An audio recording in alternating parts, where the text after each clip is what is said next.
And now I would direct your attention one last time to the screen to hear the story of our final laureate for this evening, Joshua Smith.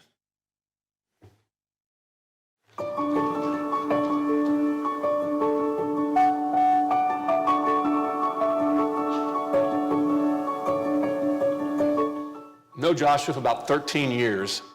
He was in a nationwide search for the city manager of the city of Hamilton, Ohio. And I met him with about 12 other candidates for that position. And we located this 36-year-old in Howard, Wisconsin, and unanimously chose him to be the next city manager for Hamilton. And what a great choice it was. Hamilton was a city in need of focus and direction. I think if you asked residents, they were very unhappy. Businesses were closing, corporations were leaving. It was not a happy place. And not to be melodramatic about all of this, but I think we were feeling hopeless and rather desperate. Respectfully, I would say that coming out of the Great Recession, the city had, for all intents and purposes, hemorrhaged hope, whether it was the city staff, the residents, or the business community.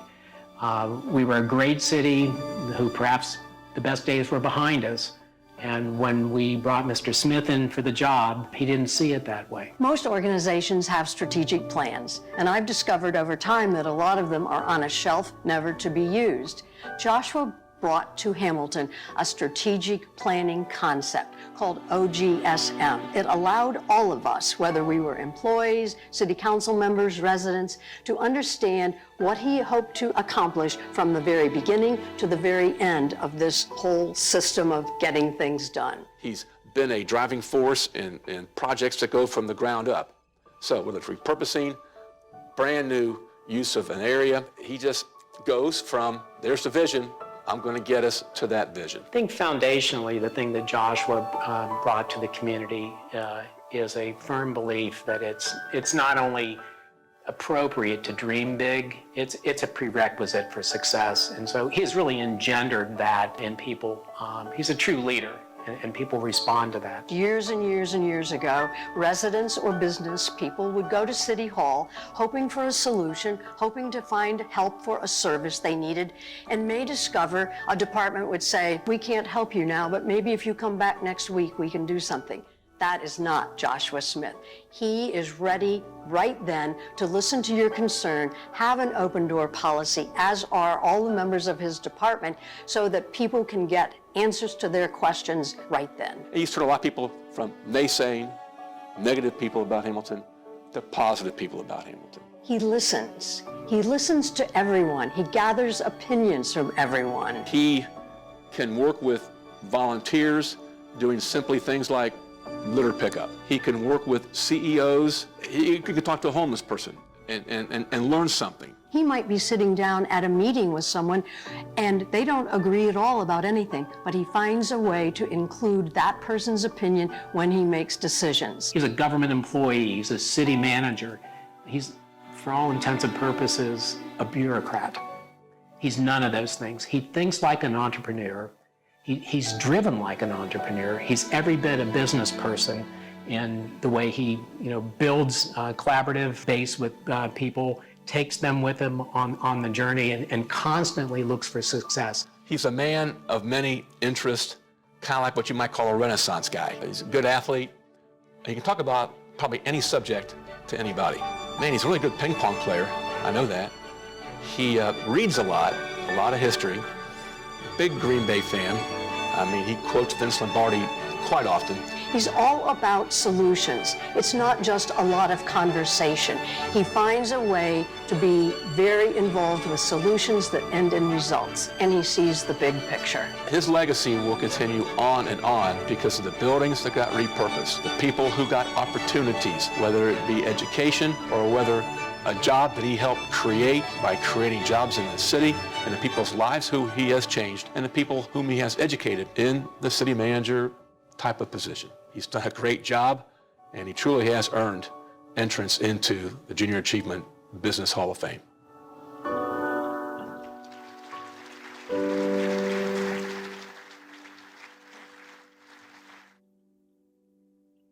So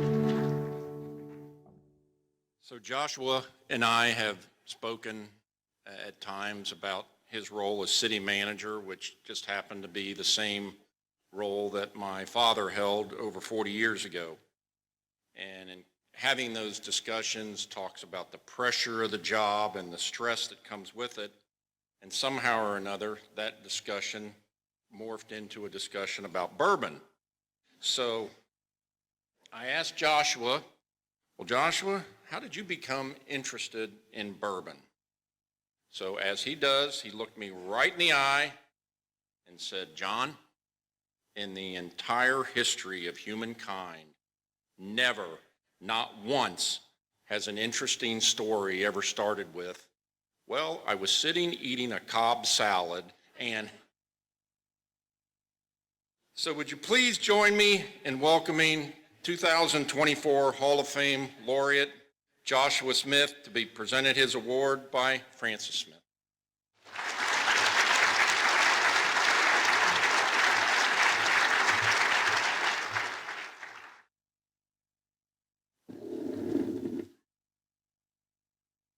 So last but not least tonight is an individual, but I'd rather say a proud Hamiltonian that is passionate about business creation and economic development and the Green Bay Path. Beyond his professional accomplishments, he is a dedicated father to Garrett and Braden, who are with us tonight, and also a devoted husband to me. Please join me in congratulating Joshua Smith on his induction into the Junior Achievement Business Hall of Fame.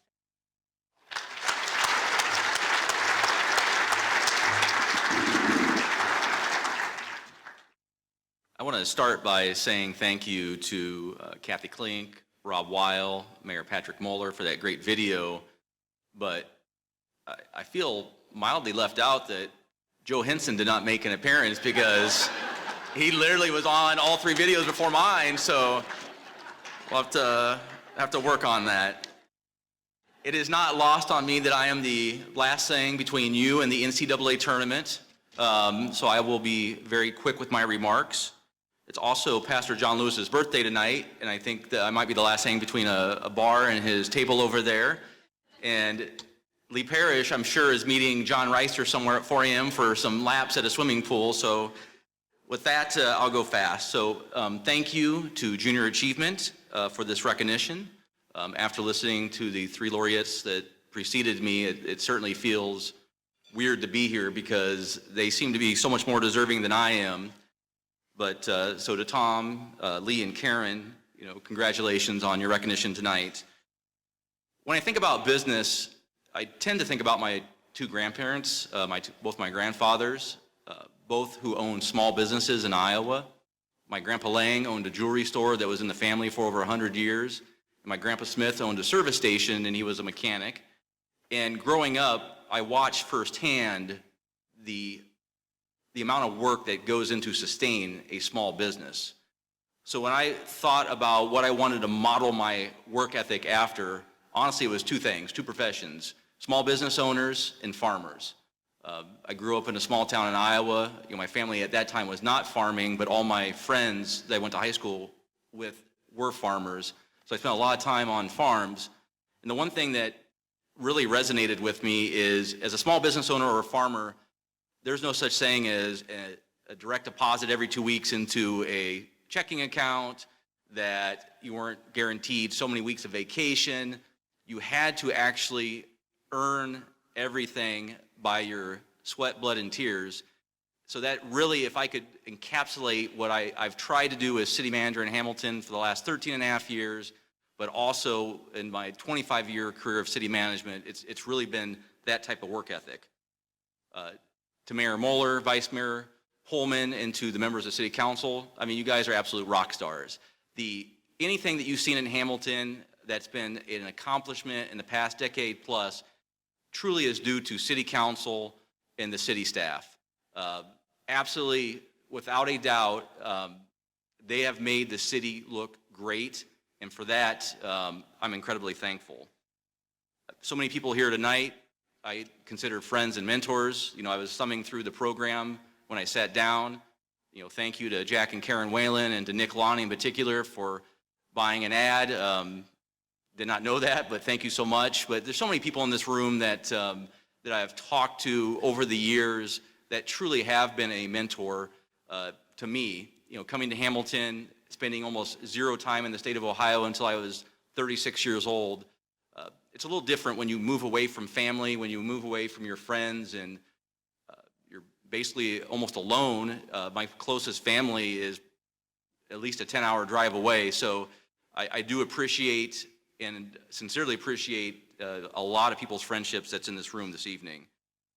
So as I transition out of my city manager job on April 5th, and I start with the Butler County Finance Authority on April 8th, Denise Quinn, one of my new bosses, is here tonight somewhere. I can't see her because there's a light on my face, but I look forward to working with Denise and the board of directors at the Butler County Finance Authority. And I also want to thank, I think I can see in the corner there, Craig Buchheit, who's here tonight, who will be taking over as the 18th city manager of Hamilton, Ohio.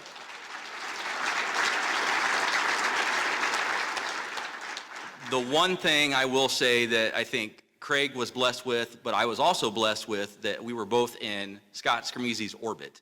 And I say that with all sincerity because Scott is probably one of the most common sense individuals I've ever come across, and he's a great problem solver. And I know Craig's going to do a tremendous job as city manager, but thank you, Scott, for all your help. And I want to thank Aaron Hufford and Mallory Greenham. I think they're at the table right there, but they have survived my tenure in my office, and 99% of any work that came out of Hamilton was probably because of those two. Usually I had the wrong idea. I would tell them, they would just nod at me silently, and they would go back to their office and change everything up and actually make it work. So thank you for that. Finally, I just want to thank my wife, Frances. 10 years ago, we met. 10 years ago, remember you sat with Dave and Sarah Vallandingham at the first day of the city address that she was at, and I think you've been to 11 since then. But I sincerely appreciate when you are a public servant, if you will, or have any type of job that requires a lot of hours, it takes a lot of understanding. She has been absolutely tremendous, supportive, and for that I am grateful. And finally, to Garrett and Braden that are in the back, I think Braden's still watching the NCAA basketball games on his phone. Garrett, who is graduating from the Farmer School this May and already has a job lined up with Parker Hannafin. Thanks to these guys. Now, Braden will tell you I'm not a good athlete, Mayor. He'll tell you that he beats me in ping pong on a very regular basis, which is true. But with that, I'm humbled to be here tonight. Thank you so much for the honor, and go watch some basketball. Thanks.